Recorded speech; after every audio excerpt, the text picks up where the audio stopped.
ሰላም ኣብ ዝተፈላለዩ ኩርናዓት ዓለም ብምዃን ምስ ትግራይ ቱዴይ ዘለኹም ኩራትን ክቡራንን እዋናውን ኣገደስትን ሓበሬታታት ዘካተተ ዕለታዊ ዜናና እንሆ ሕዚ ጀሚሮሎም። ንቻናልና ላይክ ሼርን ሳብስክራይብ እናገበርኩም ምሳና ንኽጸንሑ ብምዕዳም ፈለማ ቀንዲ ዜናታት ክነስምዐኩም። ስርዓት ብልጽግና ሰራዊቱ ካብ ትግራይ ምንስሓብ ከም ዝጀመረ ዝወፁ ሓበሬታታት ኣመልኪቶም። ምክንያት ምንስሓብ እቲ ሰራዊት ሓደ እቲ ስርዓት ዝበፅሖ ዘሎ ዓለም ለኻዊ ፀቕጢ ክኸውን ከም ዝኽእል ተገሊጾሎም። ይኹን እምበር ሕዚ እውን ማዕለያ ዘይብሉ ሰራዊትን ኣፅዋርን ኣብ ወሰናት ትግራይ ይንቀሳቐስ ከም ዘሎ ዝፍለጥ እዩ። ኣብዚ ጉዳይ ካብ ጭቡጣት ፍልፍላት ዝረኸብናዮም ሓበሬታታት ክነስምዐኩም ኢና። ኣይተ ጌታቸው ረዳ በዓል 11 ለካቲት ቀጻል ዓመት ነጋዶ ኩናት ተኣልዮም ብሰላም ብህዝባዊ መንፈስን ከም ነኽብሮ ዘለኒ ተስፋ ክገልጽ ደሊሎም። ቀደም እንጌታቸው ህፃን እናሃለው ኣብ አዲስ አበባ ዝስራሕ ልምዓት ብልጭልጭ ይብሉ ነይሮም ዝተባሃሉ ኣይተ ጌታቸው ረዳ ኣብ በዓል 11 ለካቲት ደድሕሪቶም ቆልዓ ዝበልዎም ኣብይ እናዘሩ ኮሪደር ልምዓት ክርእዩ ውዒሎም። ሃገራዊ ኮሚሽን ምክክር ኢትዮጵያ ጻንሒት ስልጣኑ ንኻልኣይ ግዜ ኣናዊሑ። ጊዜያዊ ምምሕዳር ትግራይ መድረኽ ምትእኻብ ኣጀንዳ ንምግባር ጥጡሕ ባይታ ክፈጥረለይ ኣይከኣልን ብምባል ድማ ኣብ ቅድሚ ፓርላማ ኸሲሱ። ስርዓት ብልጽግና ኢትዮጵያ በር ባሕሪ ብምስኣና ንሕወሓት እንተይኮነስ ንሃፀይ ምኒልክ ክረግም ኣለዎ ክብል መንግስቲ ኤርትራ ገሊጹ። ብኻሊእ ገጽ ስርዓት ብልጽግና ኣብ ጥምዛዛ ሓቅን ሕሶትን ምድንጋርን ተጸሚዱ ይርከብ ክብል ከሲስዎ ኣሎ። ብልጽግና ኣብዚ ቅነ ኣብ ልዕሊ ኤርትራ ክኸፍቶ ዝሓሰቦ ኩናት ድማ ብዓለም ለኸ ማሕበረሰብ ደገፍ ኣይረኸበሉን ክብል ንዲፕሎማስያዊ ኪሳራት ስርዓት ኣቃሊዑ። ሕዚ ናብ ዝርዝሮም ክንሰግር ኢና፣ ምሳና ሁኑ። ሰራዊት ኢትዮጵያ ኣብ ዞባ ምዕራብ ትግራይ ሰፊሕ ምንቅስቃስ የካይድ ከም ዘሎ ተፈሊጡ። ካብቲ ከባቢ ዝወፁ ዘሎ ሓበሬታታት ከም ዘመልክትዎ ሰራዊት ኢትዮጵያ ኣብ ዞባ ምዕራብ ብቁፅርን መጠን ኣፅዋርን ካብ መዓልቲ ናብ መዓልቲ ይውስኽ ምህላው እዩ። ብርክት ዝበለ እግረኛን ንታንክታት ሓዊሱ ከበድቲ ኣፅዋርን ብሓፈሻ ናብ ዞባ ምዕራብ ብፍላይ ድማ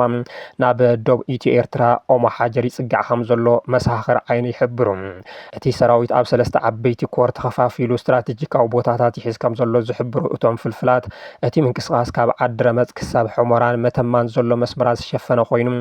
ኣወዳድብኡ ከዓ ካብ ወለጋ ዝመጹ ክልተ ኮራት እዚ ምዕራብ ማለት እውን ኮራት 401 402 ኣብ ከባቢታት ትርካንን ባዕኸርን ዓሪዶም ይርከቡ ተባሂሎም። ሓምሻይን ሸውዓይን መካናይዝድ ክፍላት ሰራዊት ኣብ ዳንሻ ባዕኸርን ትርካንን ኮር 502 ማእኸሉ ዓድረመጽ ገይሩ 3 ክፍላት ሰራዊት ብምሓዝ ካብ ማይጋባ ክሳብ ማዕደሞጉ ጸሊሞይ ዓሪድ ይርከብ።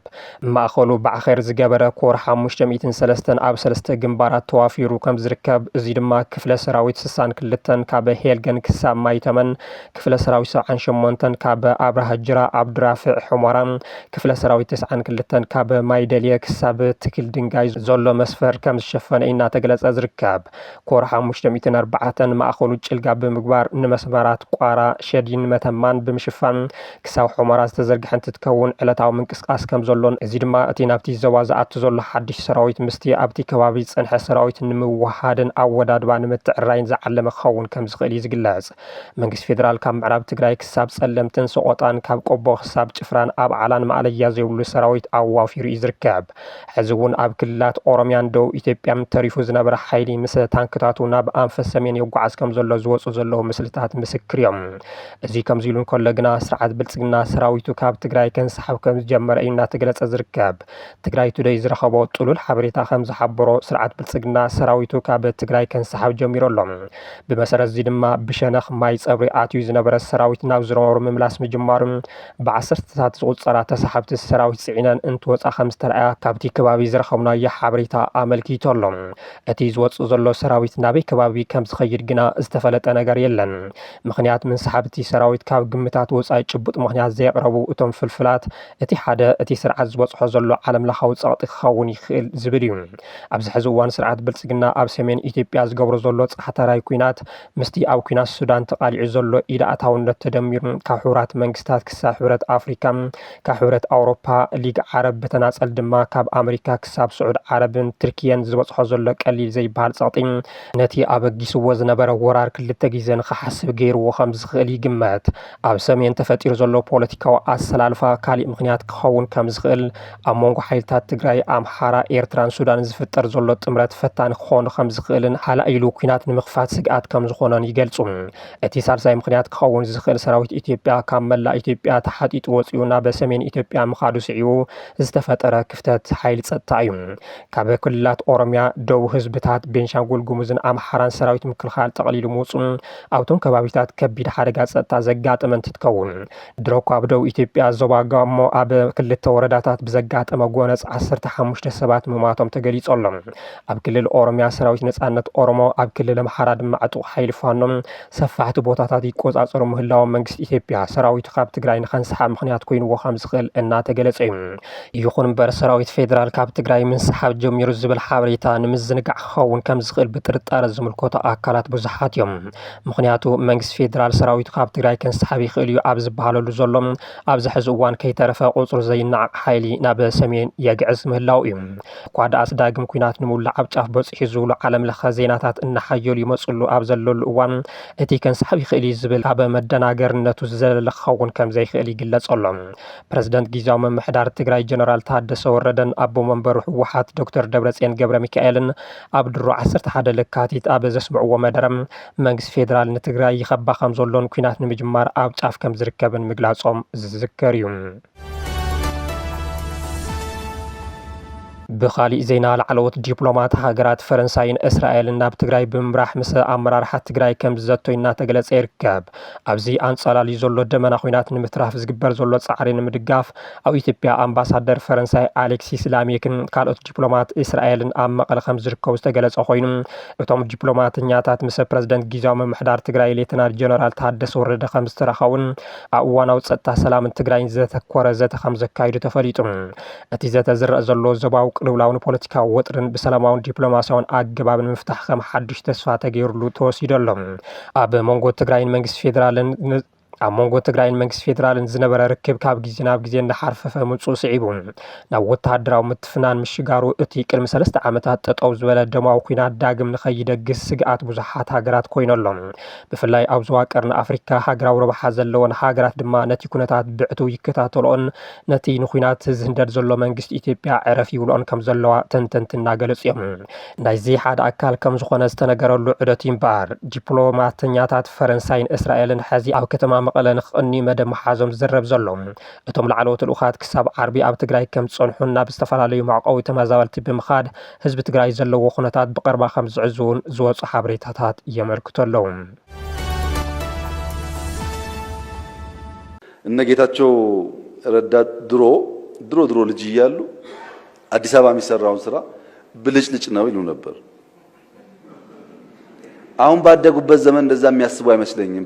ቀደም እንጌታቸው ህፃን እናሃለው ኣብ አዲስ አበባ ዝስራሕ ብልጭልጭ ይብሉ ነይሮም። ሕዚ ኣብ ዝዓበየሉ ዘመን ግና ከምኡ ዝሓስቡ ኣይመስለንን። እዚ ኣብ ቅድሚ ጌታቸው ረዳ በአንደበት ቀዳማይ ሚኒስትር አብይ አሕመድ ዝተዘረበ ሕጫጨ እዩ። ኣይተ ጌታቸው ረዳ ሕዚ ዓብዮም ነቲ ቆልዓ እናሃለው ብልጭልጭ ዝብልዎ ዝነበሩ ኮሪደር ልምዓት ደድሕርቶም ቆልዓ ዝበልዎም ኣብይና ዘሩ ምርኣይ ስራሕ ኢሎም ሒዞምዎ ኣለዉ። ቀዳማይ ሚኒስትር አብይ አሕመድ ትማሊና ወለጋ በመቕናዕ ኣብ ከተማ ነቀምቴን ካልኦት ከባቢታትን ዝተሰርሑ ስራሕቲ ኮሪደር ልምዓት ተዘዋዊሮም እንትርኡ ጌታቸው ረዳ እውን ኣብቲ ጉዳይ ተዓዳሚ ነይሮም። እንትኾነ ኣብ ገጾም ዝንበብ ነገር ግና ብልቦም ነዚ ድየ ብልጭልጭ ዝብሎ ዝነበርኩ ዝብሉ ዘለው እዮም ዝመስሉ። ጌታቸው ኣብ ነቀምቲ ደድሕርቶም 7ይ ክፍሊ ዝብልዎም ዝነበሩ ኣብይ አሕመድ ክኸዱ ከለው ህዝቢ ነቀምቲ ንኣብይ እናሞገሰም ንጌታቸው ግና ባንዳ ጁንታ ወያነ ይብሎም ከም ዘለው ውሽጦም ይነግሮም ዘሎ ይመስሉ። ጌታቸው ነቲ ትማሊ ካብ ሞት ዘትረፎም ህዝቢ ትግራይ ጠሊሞም ብህዝቢ ነቀምቲ ዕልል ክበሃለሎም ከሎም ሕጉስ ከም ዘይኮኑ ንገጾም ሪኢኻ ምድምዳም ይኣክል ዝብሎ ይተሰኣኑ። ኣይተ ጌታቸው ኣብ ነቀምቲ ኮይኖም ንህዝቢ ትግራይ ናይ እንኳዕ ኣብፅሕካ መልእኽቲ ኣብ ዘሕለፍሉ እዋን ቀጻሊ ዓመት ናብ መቐለ ከም ዝምለሱ እናሓሰቡ እዮም። ንኩለኹም ብቕንዕናን ብውፍይነትን ንረብሓ ህዝቢ ትግራይ ዝተጋደልኩምን መስዋዕትነት ዝኸፈልኩምን ተጋሩ እንኳዕ ንመበል 51 ዓመት ጽምብል 11 ለካቲት ኣብፅሐኩም ኣብፅሕና ዝበሉ ጌታቸው ረዳ ቀጻሊ ዓመት ነጋዲ ኩናት ተኣልዮም ብሰላምን ብህዝባዊ መንፈስን ከም ነኽሮ ዘለን ተስፋ ክገልጽ ደሊ ኢሎም ጌታቸው ክመቆን ንኸለዩ ሃገረ ትግራይ ዝብል ነይረ ከም ዘይበሉ ሎሚ ክብርን ሞገስን ኣብ መትከሎም ጸኒዖም ዝሓለፉ ስዋኣትና እንትብሉ እቲ ብሰንኮምን ካልኦት ብጸቶምን ትግራይ ትስዕር እናበለ ዝተሰውአ ምስኪን ወለዶም ናብ ሕሊንኦም እናመፀ ከም ዝወቕሶም ኣይተሰቆሮምን። ቀዳማይ ሚኒስትር ኣብይ ኣሕመድ ግና ነቲ ዝምክሕሉ ኮሪደር ልምዓት ጌታቸው እናዘሩ ክርእዎ ናብ ዝኸድዎ ሁሉ ሒዘምዎም ይኸደሎም። ብርግጽ ልምዓት ዝጸልእ ኣካል የለን። ህዝቢ ትግራይ ካብቲ ኣትይዎ ዘሎ ደለሃመት ወፂኡ ከተማታት ትግራይ እውን ተዝልምዓ ዝጸልእ ዘሎ ይመስለናን። እንተኾነ ግና ህዝቢ ብድሮንና ጨፍጨፍካ ጥሜት ከም መሳርሒ ኩናት ብምጥቃም ህዝቢ ብሰላሕታ እናጽነትካ ንስኻ ቼዝን ኩዕሶ መርበብን እንተተጻወትካ መምሰላይ ምዃንካ ካብ ምርጋጽ ካልእ ትርጉም የብሉን ብምባል ዝወቕሱ ምሁራት ብዙሓት እዮም። ቀዳማይ ሚኒስትር ኣብይ ንኢህወደግ ብሽርሒ ኣውዲቖም ናብ ስልጣን ኣብ ዝመጸሉ እዋን ነቲ ኣብ ዘመነ ኢህወደግ ዝተሰርሑ ህንጻታትን መሰረተ ልምዓትን ንምንሻው ኢንፍራስትራክቸር ዊዝኣውት ኢንትራስትራክቸር ኢዝ ሚኒንግለስ ኢሎም ምንባሮም ዝዝከር እዩ። ሃገራዊ ኮሚሽን ምክክር ኢትዮጵያ ጻንሒት ስልጣኑ ንኻልኣይ ግዜ ኣናዊሑ ግዜያዊ ምምሕዳር ትግራይ መድረኽ መተኣኻኸቢ ኣጀንዳ ንምግባር ጥጡሕ ባይታ ክፈጥረለይ ኣይከኣልን ብምባል ድማ ኣብ ቅድሚ ፓርላማ ኸሲሱ ሓቋፍነቱን ዘይሸራውነቱን ነቐፌታት ዝቐርበሉ ሃገራዊ ኮሚሽን ምክክር ትማሊ 11 ለካቲት ንፓርላማ ጸብጻብ ዘቕረበ ኮይኑ ብኣባላት እቲ ፓርላማ ተወቒሱ እዩ። ጉባኤ ሃገራዊ ምክክር ከካይድ እናበለ ጸንሐቲ ኮሚሽን ሕዚ ዝሓስክዎም ዕማማት ኣይወዳእኹን ዝበለ ኮይኑ ብፍላይ ኣብ ክልል ትግራይ ምእካብ ኣጀንዳ ከም ዘይካየደ ዕላው ገይሩ ኣብ ካልኦት ክልላት እንተነውሐ 3 ግዜ ከም ዝተራኸበ ይኹን እምበር ኣብ ትግራይ ግና ልዕሊ 20 ግዜ ንምርኻብ ከም ዝፈተነ ዝሓበራ ምክትል ኮሚሽነር ሂሩት ገብረስላሴ ኣብ ጉዳይ ትግራይ ካብ ካሊእ ብዝተፈለየ ብዙሕ ለፊዕና ይብላ። እቲ ኮሚሽን ኣብ ሓፂር ግዜ ሃገራዊ ጉባኤ ንምክያድ ሓሲቡ ከም ዝነበረ ይኹን እምበር ኣብ ትግራይ ብዘሎ እዋናዊ ኩነታት በቲ ዝሓዞ መደብ ክጓዓዝ ከም ዘይከኣለ ዝሓበሩ ዋና ኮሚሽነር ፕሮፌሰር መስፍን ኣርኣያ ግዜያዊ ምምሕዳር ትግራይ ጥጡሕ ባይታ ክፈጥረልና ኣይከኣልን ብምባል ነቂፎም ኮሚሽኑ ከባለድርሻ አካላት የክልሉን ጊዜያዊ አስተዳደር ጨምሮ በመቀሌ ከተማ ውይይቶች ቢያካሄድም በትግራይ ጊዜያዊ አስተዳደር በኩል ይህን የሚባል አስቻይ ሁኔታ ለመፍጠር የተለያዩ ቅድመ ሁኔታዎች በመቀመጣቸው ለሁኔታዎች ምቹ ሁኔታ አልተፈጠረም። በዚ እውን ዕድመ ስልጣኑ ንኽናውሐሉ ብዘቕረቦ ሕቶ መሰረት ንዝቕጽሉ 8 ዋርሕ ዳግም ከም ዝተናውሐሉ ተፈሊጡ ኣሎ። ዕድመቲ ኮሚሽን ክናዋሕ እዚ ንኻልኣይ ግዜ እዩ። ኣብ ዝሓለፈ ዓመት 11 ለካቲት 2017 ዓመተ ምህረት ባይቶ ወከልቲ ህዝቢ ኣብ 4ይ ዓመት ስርሑ ቀዳማይ ህጹጽ ኣኼባ ብምክያድ ዕድመቲ ኮሚሽን ተወሳኺ 1 ዓመት ከም ዘናውሐሉ ዝፍለጥ እዩ። ኣብቲ እዋን ዕድመ እቲ ኮሚሽን ብ3 ተቃውሞ ብዓብላሊ ድምፂ ተናዊሑ እዩ። ኣብቲ እዋን ዝተዋህበ ግዜ 14 ለካቲት 2018 ዓመተ ምህረት ክውዳእ ዝብል እኳ እንተነበረ ሕዚ ኣብ ክልል ትግራይ ናይ ምምክኻር ኣኼባ ንምክያድ ተወሳኺ ግዜ ከም ዝሓተተ ተፈሊጡ ኣሎ። በዚ ድማ እቲ ባይቶ ካብ 15 ለካቲት 2018 ዓመተ ምህረት ጀሚሩ ተወሳኺ ናይ 8 ዋርሕ ዕድመ ብድምፂ ከም ዘጽደቐሉ መንግስታዊ ሚድያታት ጸብጺበን ኣለዋ። ኣብ መፋርቕ ወርሒ ለካቲት 2014 ዓመተ ምህረት ብ11 ኮሚሽነራት ን3 ዓመት ዝጣየሸ ሃገራዊ ኮሚሽን ምክክር ካብ ዝጣየሽ ጀሚሩ ብዙሓት ቅሬታታት ከጋጥሞ ጸኒሑ እዩ። ኣብ ጉዳይ ሓቋፍነትን ዘይሸራውነትን ብዙሓት ነቐፌታታት ዝቐርበሉ እቲ ኮሚሽን ዕላማ እውን ኣብ ኢትዮጵያ ተፈጢሩ ዘሎ ተጻብኦታት ናብ ሓደ ብምምጻእ ሰላም ንምዕሳል እንተይኮነስ ድልየትን ባህግን እቲ ስርዓት ንምምላእ እዩ ብዝብል ይውቀስ። ናይ ውሱናት ኣካላት ድልየታት ሓሳብ ኣኪዩ ሃገራዊ ምክክር ኣካይደ ካብ መዋሉ ሓሊፉ ናይ መወዳእታ ሸትኡ ንስርዓት ኢትዮጵያ ካብ ፓርላሜንታዊ ናብ ፕሬዚደንታዊ ብምቕያር ናይ ሓደ ሰብ ንግስና ንምጽናዕ ይሰርሕ ከም ዘሎ ይንቀፍ። በዚ ድማ ዳርጋ ከም መብዛሕትኡ ህዝቢ ኢትዮጵያ እምነት ምስኣኑ ንላዕሊ ዓበይቲ ፖለቲካዊ ውድባት እቲ ሃገር ካብቲ መስርሕ ንኽወፁ ተገዲዶም እዮም። ኣብ ትግራይ እውን ቅድሚ ምክክር ምክያዱ ክምለሱ ዝግብኦም ብዙሓት ናይ ህልውና ሕቶታት ብምህላዎም ፈለማ ንሶም ዝተመለሱ ብዛዕባ ምክክር ከም ዝሕሰበሉ ተነጊርዎ እዩ ነቲ ኮሚሽን። ይኹን እምበር እቶም ብወገን ትግራይ ዝለዓሉ ዘለዉ ሕቶታት ንዓይ ኣይምልከቱንን ስቑኢልኩም ኣካል እቲ ምክክር ኩኑ ዝብል መልሲ ብምሃቡ ክሳብ ሕዚ መድረኽ ፈጢሩ ከምቲ ኣብ ካልኦት ከባቢታት ዝሸወዶ ክገብር ኣይከኣለን። ሕዚ ኸ ኣብ ዝተዋህቦ ናይ 8 ወርሒ ዕድመ እንታይ ተኣምር ክፈጥር ይኽእል? ግዜ ዝምልሶ ጉዳይ እዩ።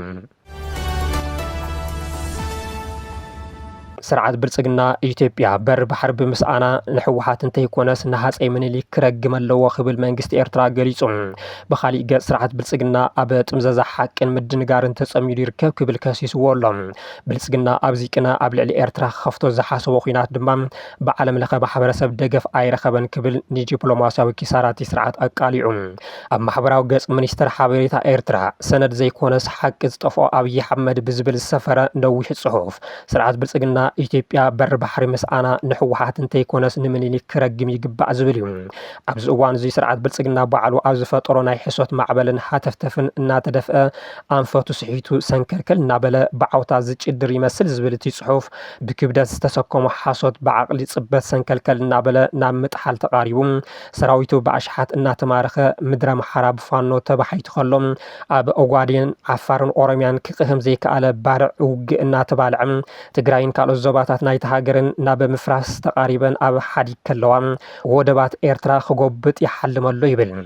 ድፍረት ብዝተመልኦ ናይ ጥበራ ሕሶት ኣብ ቅድሚቲ ዝተዓዘመ ባይቶ ቀሪቡ ኢትዮጵያ ንቀይሕ ባሕሪ ክትገድፍ ዘሕለፈቶ ናይ ውሳነ ሰነዳት ኣብ ኩሉ ቤተ መዛግብቲ አዲስ አበባ ኣብ ቤት ጽሕፈት ቀዳማይ ሚኒስትርን ሚኒስትር ጉዳያት ወፃን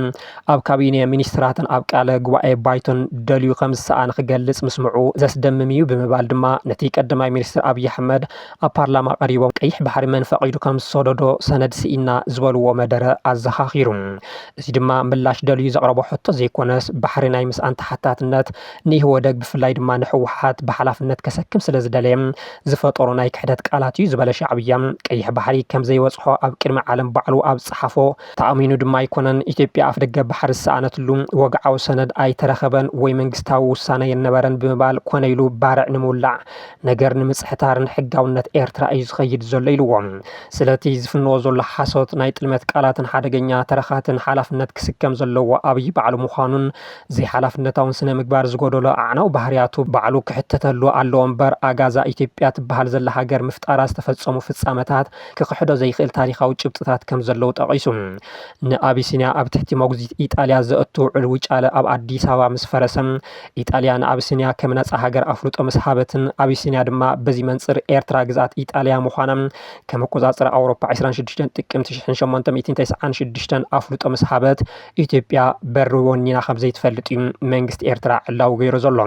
ካብዚ እዋን ጀሚሮም በብመዋዕሉ ዝነበሩ ስምዓትን ውዕልታትን ክሳብ ናይ ቀረባ እዋን ስምዓት ኣስመራን ጅዳን ዘርዘረት ጽሑፍ 2018 ኣብ ኣስመራ 16 መስከረም 2018 ድማ ኣብ ጅዳ ቀዳማይ ሚኒስትር ኣብይ ኣሕመድ ብ10 ጻውዕቶም ዝፈረምዎም ስምምዓት ነቲ ዝነበረ በሪ ኣልቦ ኢትዮጵያ ዘጠናኽርን ላዕላውነት ዘኽብርን ምንባሩ ሓቢሩ ብሕማም ረሲዕ እንድሕር ዘይተጠቂዑ ኣብ ኢህወደግ ወይ ሕወሓት ተሓታትነት ከላግብ ኣይኽእልን ባዕሉ ኣብይ ብፌርሙ ኣብ ስምምዕ ጅዳ ኤርትራ ላዕላዊት ሃገር ምዃናን ኣብ ኣፍ ደገ ቀይሕ ባሕሪ ብጽሒት ከም ዘይብላን መስኪሩ ይኽብል እውን ኣረጋጊጹ ኣብይ ነቲ ተሳኢኑ ዝበሎ ሰነዳት ክሳብ ዝረክብ ብድሮና ዝተኸደኑ መዛግብቲ ኣብ ምፍታሽ እንድሕር ሃልዩ ነቲ ክልተ ግዜ ባዕሉ ዝፈርሞ ፌርማታት እውን ወይ ክክሕዶ እዩ ወይ ከዓ ተዓሚቱ የለን ክብል ይኽእል እዩ ዝበለ ሻዕብያ ይኹን እምበር እቲ ሰነድ ምስቲ ንጉስ ዓብድል ዓዚዝ ኣብ ክሳዱ ዝመለሱሉ ሜዳልያ ኣብ ቤት ጽሕፈቶም ከም ዘሎ ክንሕብረሉ ንፈቱ ኢሉ ኣሎ ብኣብይ ከም ዝተጠለመ ዝኸስስ ሻዕብያ በቲ ዝፈረሞ ፌርማታት ባፅዕ ዓሰብን ገማግም ቀይሕ ባሕርን ካብ ሻምናይ ክፍለ ዘመን ድሓር ማለት ድሕሪ ምፍራስ ንግስነት ኣክሱም ግዛት አቢሲንያ ኮይኑ ከም ዘይፈልጥ ዝረጋግጽ ከም ዝኾነን ሓዳሽ ኢትዮጵያ ብሰለስተ ውዕል ዶባት ማለት እውን 1902 ካብ ትድኮን ድሓር እውን ቀይሕ ባሕሪ ኣካል ኢትዮጵያ ኮይኑ ኣይፈልጥን ብምባል ንጉዳይ ዋንነት እቲ ባሕሪ መልሲ ይብሉ 12 ታሕሳስ 2000 ብስምምዕ ኣልጀርስ ብኮሚሽን ዶብ ኤርትራን ኢትዮጵያን ድማ ብሙሉእ ድምፂ ከም ዝተረጋገጸ ዶብ ክልቲአን ሃገራት ብዘየማት ነፂሩ ተወሲኑ እዩ ዝበለ መንግስቲ ኤርትራ ቅድሚ እዚ ውዕላት እዚ ኢትዮጵያ ዝኾነ ሕጋዊ ብጽሒት ቀይሕ ባሕሪ ከም ዘይነበራን ድሕሪ እውን እቲ ዶባት ብዓለም ለኻዊ ሕግታት ተወሲኑን ተነፂሩን እዩ ኣብይ ነቲ ሕዚ ሃገሩ ዘላቶ ጂኦግራፊያዊ ማእሰርቲ እንድሕር ዝብሎ ኮይኑ ንኤርትራ ኣይኮነን ከማርር ዘለዎ ነቶም ን1200 ዓመታት ብዛዕባ ባሕሪ ባህጊ ዘይነበሮምን ብፍላይ ነቲ ኣብ 1902 ውዕላት ኢትዮጵያ ኣፍ ደገ ባሕሪ ከይተጥሪ ዝዓፀዋ ዳግማዊ ምኒልክ ክረግም ኣለዎ ክብል እውን መልሲ ሂቡ ዝጥቀመሉ ዝነበረ ወደባት ዘይላ ታጁራን በርበራን ብፈረንሳይን ብብሪጣንያን ክዕፀ ከሎ እውን ምኒልክ ክፈራረም ከሎ ዝገድዶ ይነበረን ክብል ኢትዮጵያ በር ባሕሪ ሰኣነት ብምኒልክ እምበር ከምቲ ሕዚ ብልጽግና ዝብሎ ብሕወሓት ኢህወደግ ከም ዘይኮነ ምስክርነት ሂቡ እምበኣር ብተደጋጋሚ ዝበሃል ዘሎ ጂኦግራፊያዊ ቤት ማእሰርቲ እንድሕር ሃልዩ ምኒልክ ዝሃነጾ ብፌርማ ምኒልክ ዝተኸተመ እምበር ብኤርትራ ዝተሓፀረ ኣይኮነን ኣብይ ብረስናዊ ሃተፍተፍ ዋንነት ገማግም ባሕሪ ከም ዘለዎ እንድሕር ፀዊዑ ኤርትራ ከቢድ ክፍሊት ካብ ዘሕለፈትሉ ላዕላውነታ ኣሕሊፋ ከም ዘይትብ ክርዳእ መተገበእ ይብል ላዕላውነት ንሰብ ክትሐጉስ ኢልካ ንኻሊእ ዝዕደል ህያብ ዘይኮነስ ብቃልስን መስዋዕትን ዝርከብ ምልክት ሓርነት እዩ ዝበለ ጽሑፍ ሻዕብያ ነጻነት ኤርትራ በቀለም ኣብ ወረቀት ዘይኮነስ ኣብ ጎቦታት ነቕፋ ኣፍ ዓበት ባፀን ዓሰብን ብደም ብዝተጻሓፈ መስዋዕትነትን ስለ ሓቂ ብዝተኸፈለ ህይወትን ተረኺቡ ብምባል በር ባሕሪ ሕርምኻ ዝዓይነቱ መልእኽቲ ኣመሓላሊፉ ቀዳማይ ሚኒስትር ኣብይ ኣሕመድ ግና በር ባሕሪ ብቦሌ ይኹን ብባሌ ከም ዝመጽእ ደጋጊሞም ምዝራቦም ዝዝከር እዩ እዚ ከምዚ ኢሉ ከሎ ሚኒስትር ሓበሬታ ኤርትራ ኣይተ የማነ ገብረ መስቀል ነቲ ቀዳማይ ሚኒስትር ኣብይ ኣሕመድ ምስ ፕረዚደንት ቱርኪያ ረሲብ ጠይብ ኤርዶጋን ብምዃን ብዛዕባ ቀይሕ ባሕሪ ዝተዛረብዎ መልሲ ዝሃቡ እንትኾኑ ስርዓት ብልጽግና ኣብ ሕሶትን ምድንጋርን እዩ ዘሎ ክብሉ ገሊፆምዎ ኣይተ የማነ ገብረ መስቀል ኣብ ማሕበራዊ መርበብ ኤክስ ኣብ ዝሓለፍዎ መልእኽቲ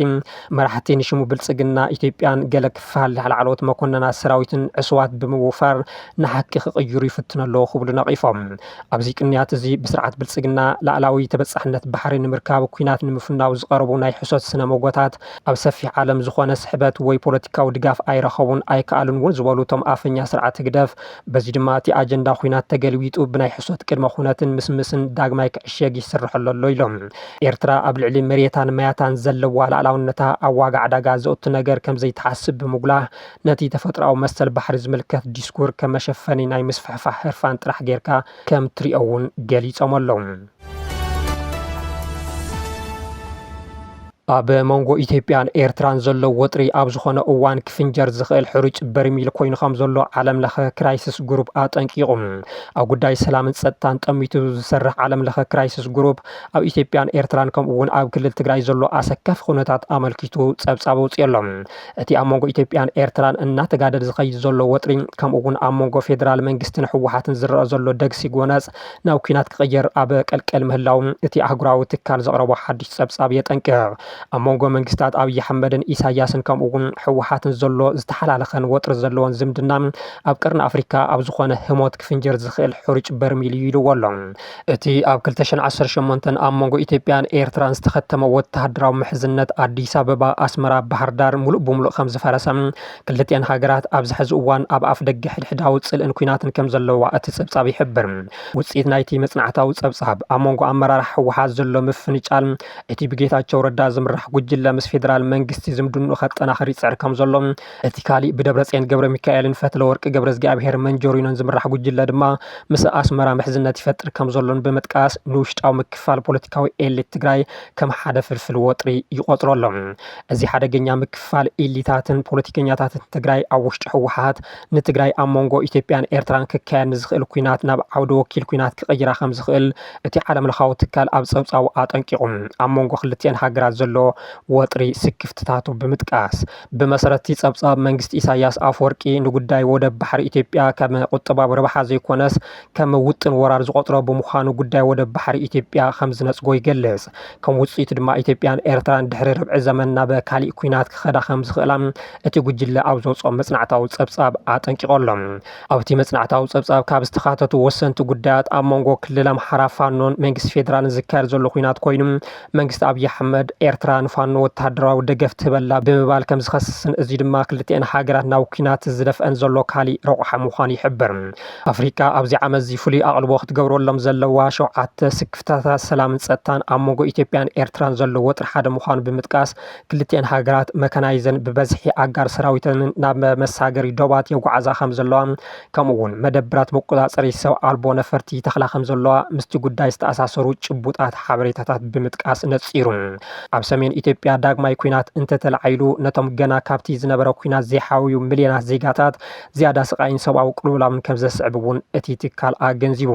ኣብ ሱዳን ዝካየድ ዘሎ ሕድሕድ ኩናት ንኢትዮጵያን ኤርትራን ንዕጡቃት ምቹው ሃዋህው ምፍጣር ኣብ መንጎ ክልቲአን ሃገራት ዘሎ ወጥሪ ምስ ዝውስኽ ካብ ቀይሕ ባሕሪ ክሳብ ተፋሰስ ኣባይ ንሰላም ኣብ ሓደጋ ዘእቱ ምዃኑ እውን ይገልጽ ብዘካዚ ሕቡራት ዓረብ ኤሚሬትስ ንኢትዮጵያ ብድሮንን ፋይናንስን ምድጋፋ ከምኡ እውን ቅርበት ስዑድ ዓረብን ግብፅን ምስ ኤርትራ ኣብ መንጎ ክልቲአን ሃገራት ዘሎ ወጥሪ ናብ ግጭት እንተዳምሪሑ እቲ ኩናት ኣብ ኣፍሪቃውያን ጥራሕ ዝተሓፀረ ከም ዘይኸውንን ዓለማዊ ሸነኽ ከም ዝህልዎን ምትእትታዊ ሃገራት ማእኸላይ ምብራቅ ኣብ ኢትዮጵያን ኤርትራን ከም ዝዓዝዝን ኣጠንቂቖሎም ሕብረት ኣፍሪካን ኢጋድን ጎነፅ ናይ ምቁፅፃር ዓቕሞም ብከቢድ ከም ዝተዳኸመ ድኽመት ናይትን ኣህጉራውን ዞባውን ትካላት ሃገራት ካብ ኩናት ናይ ምትራፍ ዕድለን ኣፅቢብዎ ከም ዘለውን ኣመልኪቱ ኣብ ኩነታት ኢትዮጵያን ኤርትራን ከምኡ እውን ኣብ ክልል ትግራይ ዘተኮረ ሰፊሕ መጽናዕታዊ ጸብጻብ ዘውፅአ ጉጅለ ዓለም ለኸ ቅልውላም ማሕበረሰብ ዓለም ብፍላይ ድማ ኣሜሪካን ሃገራት ወሽመጥ ዓረብን ብህጹጽ ኢደን ብምእታው ኣዲስ ኣበባን ኣስመራን ናብ ማዕዲ ዘተ እንተዘይኣትየን ቀርኒ ኣፍሪካ ክሳብ 2026 ክሰግሮ ናብ ዘይትኽእል ቅልውላው ክትጥሕል ከም ትኽእል እውን ኣጠንቂቖም። ክቡራት ተኸታተልትና ዕለታዊ ዜናታትና በዚ እንዛዝም ስለ ዝተኸታተልኩምና ነመስግን። ሰላም ደሓን ኩኑ።